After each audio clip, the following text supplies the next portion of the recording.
Cette vidéo a deux vocations. Vous permettre d'entendre quelqu'un parler français de manière naturelle avec des bons sous-titres pour vraiment travailler votre compréhension orale. Mais vu que je ne vais pas juste parler pour parler, je vous propose d'essayer de retenir un petit peu mieux ces petits mots sur lesquels tout le monde fait encore des erreurs.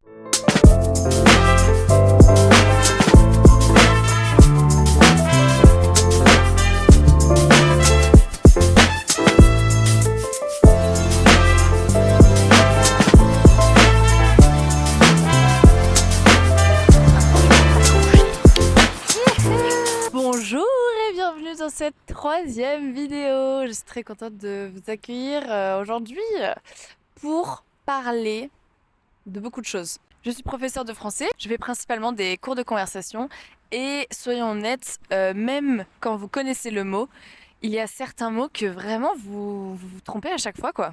C'est fou. Je répète toutes les semaines la même chose et je m'en lasse pas, c'est trop drôle, on finit par en rire. Mais en fait, quelque chose que j'ai remarqué, c'est que quand on en rit vraiment, quand on transforme cette erreur en une blague, en une histoire, en quelque chose de particulier, en un souvenir, on s'en rappelle mieux. Donc mon but avec cette petite série de vidéos, c'est de vous faire rire, de vous créer des émotions qui vont vous permettre de mieux vous rappeler des mots en question. Bien sûr, ça passe par la répétition, mais en fait, il y a certains mots que vous avez déjà répétés plein de fois et vous trompez toujours. Donc on va essayer de faire mieux. Des histoires pour la mémoire, quelque chose comme ça. Des histoires pour la mémoire, de la répétition et surtout, soyez corrigés également et corrigez-vous vous-même. Quelque chose que je conseille, moi, qui a fonctionné pour moi en tout cas, c'est quand j'étais aux États-Unis. J'ai eu la chance d'être aux États-Unis quand j'avais 16 ans avec une famille d'accueil américaine. Et en fait, ma mère d'accueil, elle me corrigeait tous les mois sur quelque chose de différent. Donc elle se concentrait sur une erreur que je faisais régulièrement et elle me corrigeait tout le mois sur cette erreur-là et ensuite elle changeait d'erreur. Donc là, je vous propose quelques mots. Peut-être choisissez-en deux sur lesquels vous allez vous concentrer dans les prochaines semaines. Comme ça, vous savez, vous entendez faire l'erreur, vous vous corrigez vous-même et vous pouvez ensuite passer au mot d'après et essayer de pratiquer un petit peu votre expression orale avec un professeur, un tuteur ou quelqu'un qui vous permet d'être corrigé. Ça aide énormément. Voilà. J'enseigne surtout à des personnes de niveau intermédiaire.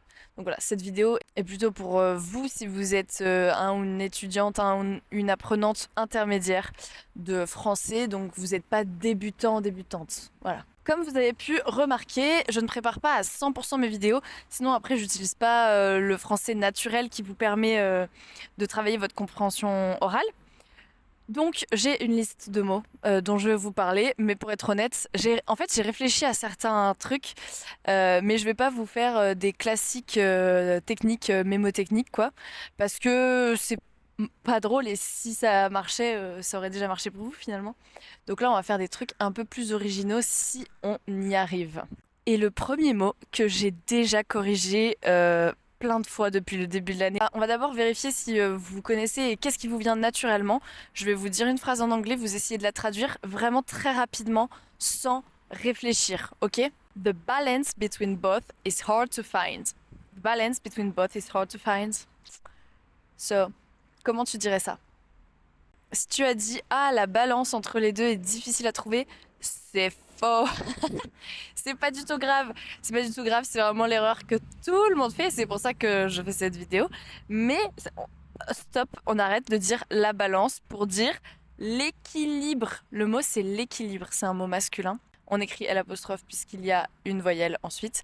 L'équilibre. En fait, je vais vous raconter ce que une balance veut dire et peut-être ça va vous empêcher de dire ça. Une balance, ça existe.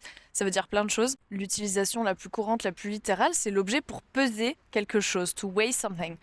Et en fait, ça peut être soit la balance pour peser son poids, quand vous voulez savoir combien vous pesez, ou pour cuisiner, pour peser les aliments. Les deux s'appellent une balance. Mais également, c'est un signe astrologique et c'est aussi une insulte ou en tout cas quelque chose de négatif très utilisé quand on est petit. Et donc vous allez comprendre pourquoi ça n'a pas de sens de dire une balance pour dire l'équilibre, the balance. En fait, être une balance, c'est quand vous avez un groupe d'enfants et quelqu'un fait une bêtise. Si un des enfants va tout rapporter à la maîtresse, donc si un des enfants va dire à la maîtresse, le maître ou aux parents qui a fait la bêtise, cette personne-là qui révèle le secret de la bêtise et qui a fait la bêtise, et ben cette personne-là, on la traite de balance. On dit que c'est une balance. T'es une balance. Voilà, ça c'est une balance, ok? Ou pour peser le poids, mais pas, on répète, ça, j'ai perdu l'équilibre, ok? J'ai perdu l'équilibre. I lost my balance. Bonus, on a aussi le verbe équilibrer. Donc, j'essaye d'équilibrer un petit peu les choses. I'm trying to balance it out a little bit. Balance stuff out. Yeah. Équilibrer. Balancer, non. Ça veut dire encore d'autres choses. Alors, il y a ces mots qui existent et qui en fait ne veulent pas dire la même chose en français et en anglais, mais il y a aussi ces mots qui n'existent pas. Et laissez-moi vous dire que expectation, ça n'est pas un mot français, ça n'existe pas. J'aimerais beaucoup, hein. Et quelqu'un qui parle anglais va vous comprendre, mais quelqu'un qui parle pas très bien anglais n'a jamais entendu ça de sa vie. Donc va falloir trouver autre chose. Donc comment vous diriez I have a lot of expectations. To have a lot of expectations, c'est avoir beaucoup d'attentes. An expectation, une attente. Attente comme attente, quoi. Et le verbe, là, c'est un peu technique, c'est s'attendre à. To expect something, s'attendre à. Oh, I wasn't expecting that. Je ne m'attendais pas à ça. Je ne m'attendais pas à ça. Alors, comment retenir ce mot? Bon, déjà, imprimez dans votre tête que expectation, ça n'existe pas. Donc, comme ça, vous aurez besoin de chercher un autre mot. Et bien sûr, ça ressemble à attendre, to wait. Quand on s'attend à quelque chose, on est en train d'attendre, quoi. Donc déjà, vous pouvez vous baser là-dessus, vous rappeler que ça ressemble à attendre, mais c'est pas exactement attendre. Et j'ai peut-être autre chose pour vous, mais c'est pas quelque chose d'officiel pour retenir. Ok, stay with me, c'est un petit peu bizarre, mais le but c'est de te choquer pour que tu retiennes ça. Ok, une attente, tu penses à ah tente, une tente. Donc tu t'énerves, tu es dans ta petite tente là. And you have a lot of expectations. Tu as des attentes. Attente. Ok? Attente. Je sais pas si ça peut t'aider, mais voilà. Moi, j'imagine quelqu'un comme ça, dans sa petite tente, qui attend et qui s'attendait à ce que son camping se passe bien, qu'il ne pleuve pas, mais voilà, il pleuvait. I had other expectations. J'avais d'autres attentes. Je ne m'attendais pas à ça. Je ne m'attendais pas à ce qu'il pleuve. Voilà. Je sais pas si tout ça va t'aider, mais I'm doing my part. Je fais ce que je peux pour t'aider, ok? Numéro 3. Dans ces 3 derniers mois, j'ai beaucoup corrigé mes élèves sur quelque chose qu'ils font correctement par rapport à une règle qu'ils ont apprise.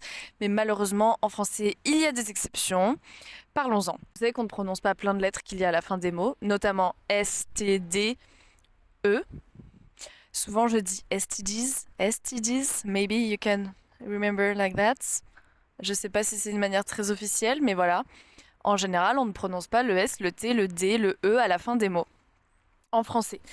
Et mes élèves, évidemment, très intelligents, qui ont compris cette règle, l'appliquent. Mais en fait, il y a des exceptions. Et une exception, c'est pour le mot a goal. How do you say a goal? Oh, I have a big goal. Bon, tu peux dire objectif, mais tu peux aussi dire un but. Et oui, il y a un T à la fin, et oui, on le prononce, et franchement, j'ai pas l'explication, mais on va le faire quand même. Donc, un but, voilà, des buts, j'ai différents buts pour ce projet, différents objectifs, voilà, on prononce le T. Je suis désolée. Comment retenir cette exception? J'en sais rien, mais je vais te dire quelque chose qui peut-être va rester dans ta tête parce que ça sera assez bizarre pour que tu le retiennes. Quand tu fais j'ai un but.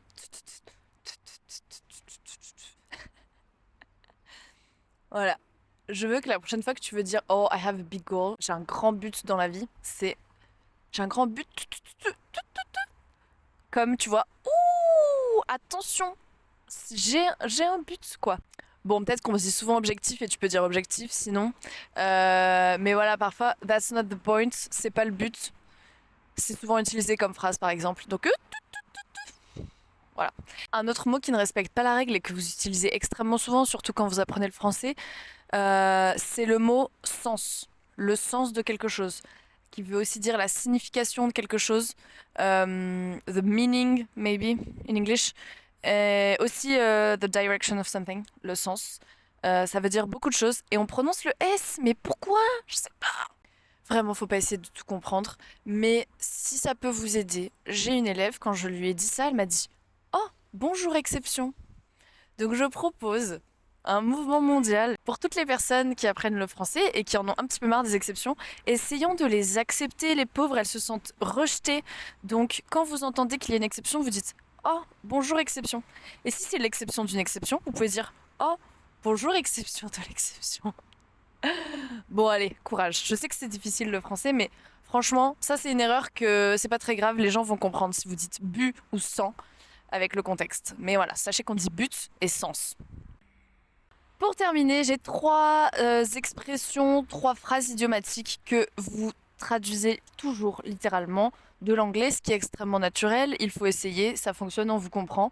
Mais on va se rappeler aujourd'hui quelles sont les vraies manières de le dire parce que c'est trois phrases qu'on dit mais tellement souvent et il y a un moment bah faut les apprendre correctement quoi. Enfin je propose hein, vous n'êtes pas obligé mais bon pourquoi pas finalement. La première que je corrige une fois par semaine. Petit quiz, comment tu dirais oh, last weekend, I visited my best friend in Grenoble. I visited my best friend in Grenoble. Oui, exact. L'erreur est on ne dit pas j'ai visité, on ne dit pas j'ai visité. En fait, en français, ça peut-être que ça va vous permettre d'imaginer ce que moi j'imagine quand vous dites ça.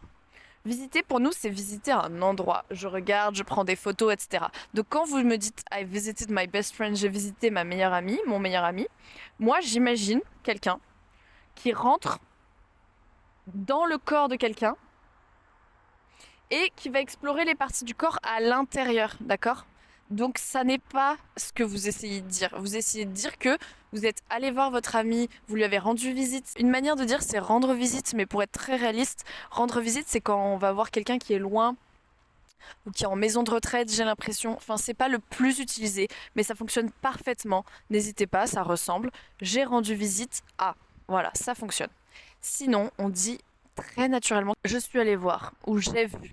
Je suis allée voir mon ami, j'ai vu mon ami. On s'est vu chez elle, ou alors même tu dis l'activité, tu dis on a fait des jeux de société ensemble, enfin je sais pas, mais en tout cas tu ne l'as pas visité, tu visites une ville, tu visites un endroit. En fait visiter c'est du tourisme en général, donc voilà, c'est très différent. Dans la même catégorie, comment tu dirais Oh yesterday I met with Marie, best name ever I guess. Comment tu dirais ça? Eh ben, tu ne dirais pas j'ai rencontré parce que tu me connais déjà. Si tu me connais déjà, tu n'utilises pas le verbe rencontrer. Rencontrer, c'est vraiment la première fois qu'on voit quelqu'un. Première fois, ok? Qu'est-ce que je peux imaginer comme petite histoire pour que tu retiennes ça? Imaginons, rencontrer, c'est la première fois parce que tu as deux personnes. Comment je fais pour mimer quelque chose? Ok, tu as deux personnes comme ça dans la vie, et là, contre, tu vois? Against, contre. Ils se, elles se rencontrent, ces deux personnes, d'accord? C'est la première fois. Mais quand c'est la deuxième fois, on utilise le verbe retrouver. Trouver, to find, retrouver. I find you again. I'm meeting with you, ok? C'est volontaire. Donc rencontrer, c'est pas volontaire, on ne choisit pas de rencontrer quelqu'un, c'est la première fois, c'est un hasard. Tu as, ah j'ai rencontré mon partenaire à une soirée, j'ai rencontré un musée, ah, blablabla. Mais par contre je l'ai retrouvé. Ah hier on s'est retrouvé à. Ok, on utilise surtout ce verbe pour parler de où on se retrouve précisément, physiquement. Est-ce que ça te va si on se retrouve à 14 heures au musée? Ça te dit que demain on se retrouve plus tôt? Et là, tu parles surtout de l'horaire et du lieu, ok? Ensuite, quelque chose qu'on dit, en fait, on est très simple en français. Ce qu'on utilise le plus, c'est voir, le verbe voir. Ah, hier, j'ai vu Marie. Ou quand vous proposez, on se voit demain soir? Ça te dit très bonne expression pour proposer des choses. Ça te dit qu'on se voit demain soir? Ce week-end, j'ai retrouvé. Retrouver aussi, on l'utilise quand ça fait longtemps ou quand il y a un groupe de personnes qui se rassemblent. Si c'est juste une personne, naturellement, je dis un petit peu plus. Ah, hier, j'ai vu Charlotte. Par contre, si je parle de tout un groupe de personnes qui habitent dans toute la France et on se retrouve. Il y a un effort, il y a vraiment un groupe qui se rassemble. Là, je vais plus facilement dire oui, on s'est retrouvés tous ensemble. Je rajoute même tous ensemble. On s'est retrouvés tous ensemble pour une bonne raclette. Si tu sais pas ce que c'est la raclette, je te propose de taper ça sur internet et tu vas vite comprendre l'obsession en hiver de 85% des Français. Cette statistique est très aléatoire et je ne fais pas partie des 85% sans vouloir vous décevoir. Imaginez-vous, nous, en tant que professeurs de français, on est toujours en mode oh, qui a-t-elle rencontré? Qui a-t-il rencontré?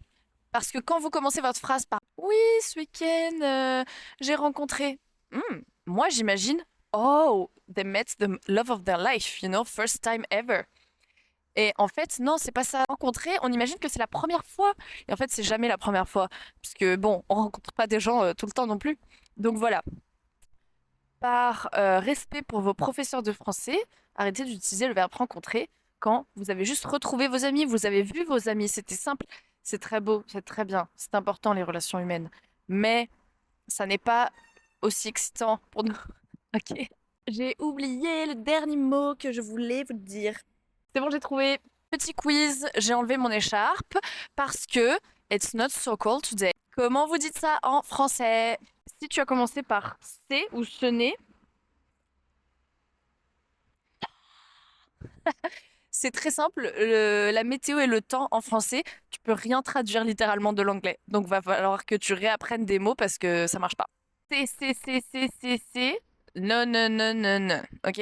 Il fait, il fait froid, il fait chaud, il fait gris, il fait moche, il fait, d'accord? Il fait, c'est le verbe le plus utilisé. On utilise le verbe faire. Il, ça veut rien dire. C'est impersonnel ici, c'est personne. Mais si ça peut t'aider, tu peux imaginer un petit dieu de la météo, comme ça, qui fabrique la météo, d'accord? Il fait. Donc voilà, il est au-dessus des nuages, comme ça, le dieu de la météo. Il dit Hmm, j'ai l'impression que les gens sont trop de bonne humeur en France aujourd'hui. Et là, bam, je vais mettre un petit peu des nuages de partout. Tiens, un ici, un sur Grenoble, comme aujourd'hui. Et voilà, et il fait gris, il fait froid. Et comment on dit it's sunny, good weather, whatever you say in English, I don't even know. I'm just an English teacher. En français, vraiment la phrase la plus utilisée, c'est aussi avec le verbe faire. Parce que le petit dieu, il dit oh, ils ont besoin un petit peu de soleil, j'ai l'impression. Soleil. Et là, on dit il fait beau. Il fait beau. Voilà. Autre verbe très utilisé. Comment tu dis oh, I am so cold today. Et non, tu te doutes bien que si je te pose la question, c'est que ce n'est pas je suis froid, je suis froide. Non, non, non, c'est j'ai. J'ai froid. J'ai froid. J'ai très froid. J'ai si froid. J'ai tellement froid.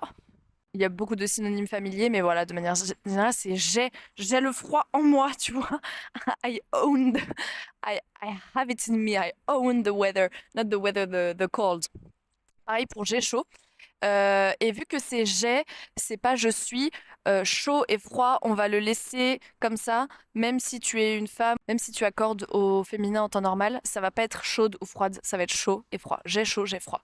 Bon, j'espère que ces petites astuces, those little tricks, will help you, t'aideront à te rappeler de tout ça. Je ne pense pas qu'avec cette vidéo, soudainement, tu vas retenir, mais peut-être que tu vas penser à moi qui fais des trucs bizarres et peut-être que ça va t'aider à te rappeler un petit peu mieux de tout ça. C'est un peu important quand on apprend quelque chose de se rappeler, de remémoriser directement après, donc là maintenant.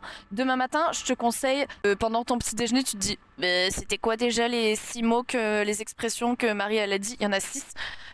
Et tu regardes si tu arrives à faire une phrase avec chaque. Et si tu n'y arrives pas, tu re-regardes cette vidéo du début. Oui, non, je rigole. Tu regardes dans la description, il y aura tous les mots. Rien n'est officiel dans cette vidéo. Je ne suis responsable de rien, d'aucune traduction. Il y a beaucoup d'autres mots. La langue est si diverse, si nuancée. Ne m'attaquez pas, mais voilà, j'espère que ça vous a aidé quand même. Ok, petit quiz. Shots fired, you're not supposed to think, ok? Enfin, tu réfléchis pas, tu... la route pour aller à l'hôpital et les urgences passent devant moi, donc il y a beaucoup de bruit. J'espère que le bruit était ok. Pour l'instant, j'ai encore que ce téléphone et je suis désolée. Et soyez indulgents, merci. Je vous aime fort. Le quiz ne va pas être dans l'ordre parce que quand on fait les choses dans l'ordre, c'est plus facile de les retenir. Vous retenez juste un ordre. Donc attention, comment on dit? Oh, I wasn't expecting that. Je ne m'attendais pas à ça. Ouh, I think I have a lot of expectations actually. Ok, il y a du bonus dans cette phrase, c'est vrai, j'ai pas choisi une phrase facile, mais naturellement je dirais. En fait, je crois que j'ai beaucoup d'attentes. Je crois ou je pense, mais je crois que ça serait plus naturel ici. Ok, maintenant, comment tu dirais? Oh, it's so cold. Il fait si froid. Et comment tu dirais? Oh non, I'm too hot. I don't even know if you say I'm too hot in English actually. Is it like hot, like ooh? Peut-être qu'en anglais vous dites juste it's too hot, mais en français on peut dire j'ai trop chaud. Oh, j'ai trop chaud. Et la prochaine question c'est comment tu dis the balance. The balance c'est l'équilibre. Et le verbe c'est équilibré. Bravo. Ou pas bravo, mais bravo quand même si tu as essayé. Comment tu dis I'm meeting with my best friend this afternoon? Tout simplement, je vois ma meilleure amie cet après-midi. Ou on se voit cet après-midi aussi, très utilisé comme structure. Ou alors, on se retrouve cet après-midi si elle vient de loin ou si tu veux préciser l'endroit et l'heure. On se retrouve à 14h au cinéma. Oui, rencontrer, ça existe, mais on l'utilise quand c'est la première fois. Rencontre, contre. Ok? Comment tu dis the goal? Il y a l'objectif et c'est quoi l'autre mot? Le but. Le but. Comment tu dis the meaning, the direction? What's the meaning of life? Quel est le sens? Le sens, on prononce le S. Quel est le sens de la vie? Je suis désolée, j'ai pas du tout la réponse. Ensuite, comment tu dis I want to visit my grandma this weekend? J'ai envie, ou je veux, mais naturellement on dirait j'ai envie de rendre visite à ma grand-mère. Oui, c'est pas visiter, on ne visite pas sa grand-mère, on ne rentre pas dans le corps de sa grand-mère avec une lampe torche comme ça. Non, ok, très bien, félicitations si tu as juste... On dit aussi j'ai envie d'aller voir ma grand-mère. On se casse pas la tête en français, ok? Voir pour tout. To meet, to visit, c'est tout la même chose. Je crois que c'est tout. Dites-moi combien vous avez eu de points à ce quiz. C'est pas parce que vous avez eu les points maintenant que vous allez les avoir demain matin. Donc demain matin, essayez de réfléchir à ces phrases, ok? Et choisissez-en 2 sur lesquelles vous allez vous concentrer ce mois-ci. On n'a pas d'ambition trop grande. Les erreurs, c'est ok. Je fais cette vidéo sur les erreurs de mes élèves, mais c'est un plaisir de parler avec eux. Je comprends tout ce qu'ils disent. Donc pas d'inquiétude, d'accord? Bon, maintenant on arrête de réfléchir sur les mots et on va regarder le ciel. Grenoble, toujours là pour nous régaler. Oh là là là là là. Je ne suis tellement pas encore photographe et douée avec tout ça. Je suis désolée des couleurs, je sais plus. Franchement, j'ai eu de la chance parce qu'il pleuvait ce matin. C'est un peu un miracle que j'ai pu filmer aujourd'hui. Merci d'être là, je vous dis à bientôt, au revoir, abonnez-vous si vous voulez des cours de conversation, le lien est dans la description. À très très bientôt et je vous souhaite beaucoup de courage. C'est complexe le français, mais franchement, ajoutez des émotions et du fun parce que c'est grâce à ça que vous allez retenir les choses, donc on va pas se priver de fun alors que c'est ça qui rend les choses efficaces.